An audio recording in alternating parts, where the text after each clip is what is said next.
ئەوە یەکێک لە هەرە پەیوەندیەکانی گرنگ و هەستیاری ئەمریکایە. ڕۆمانیا ڕێگای داوە موشەکەکانی بەرگری و سەدان سەربازی ئەمریکا لە لای ئەوروپای خۆڕەڵاتەوە جێگر بێت کە لە ڕووی مێژووییەوە دراوسێی مۆسکۆیە.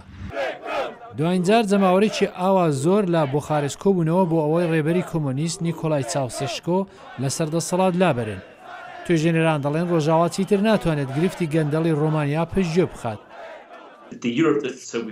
ئەو ئەوروپایەی کە ئیمان لە ساڵی 1970ەوە هۆڵماندەوە دای بە مەزریێنین لەسەر بەناغی وەفادارمانەوە بۆ ئەو بایخانان وەک دیموکراسی، ئازادی وتار، ڕێز موافقەکانی یەکسان و بەریاری دەستورە. ئەگەر هەر وڵاتی کینەوەیەکەتی ئەوروپای یان ناتۆ یان لە نێو سیستمی ڕۆژاوا بەجددی لەو بایخانە دوور بێتەوە ئەوە گرفت دەخۆڵکێنێت. بۆ تێکەڵبوون بە یەکێتی ئەوروپا ڕۆمانیا ناچارە نیشان بدات ڕێگا بە گەندەڵی نەدات. لەسەر کاغەز کاری بەڕێوەبەرایەتی دژە تیرۆر نیشان دەدات کە ڕێژەی گەندەڵی زیاتر لە 90%، بەڵام لە پشتی ئەو ژمارانەش ڕاستیەک بۆ بەلا ڕێدابردون و تاوان خستنە سەر هەیە کە خەباتی دژی گەندەڵی خۆی کارێکی گەندەڵیە. ئەوە باوەڕێکە خاوەن پیشەی لەندەن ئەلێکساندر ئادامسکۆ هەیەتی. ئەمە هیچ پەیوەندی بە خەبات لە دژی گەندەڵی نییە، سەبارەت بە تۆڵە ئەستانەوەی سیاسیە، سەبارەت بە دامەزراندنی ئیمتیازە.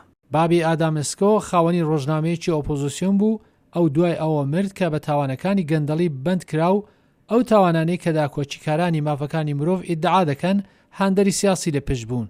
کوڕەکەی هیوادارە خۆپێشاندانەکان ببنە خاڵێکی وەرچەرخان. هیوادارم چاکسازیکی تەواو بکرێت، ئەوە بخرێتە پرسیار کە لە ماوەی ساڵانی ڕابردوودا کراوە. بابم لە دژی گەندەڵی مانیان ژیانی لەدەستداوە و پێم وانییە دەبوایە وابە و پێم وایە مەرگی دەبێتە ڕاپەڕین بۆ هەر کەسێک داوای گۆڕان بکات. دەریایەک لە ڕووناچی و تروسچی تەلەفۆنەکانی دەستی لەسەر ئاسمانی بوخارستە.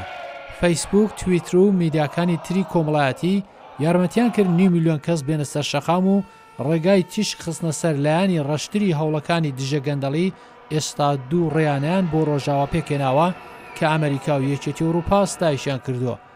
چاودێرانی ڕۆژاوا دەڵێن بۆی هەیە بۆ واشنگتن و بروکسل کات بخانێت تا لە نزیکەوە چالە و مەسەلەیە بکەن.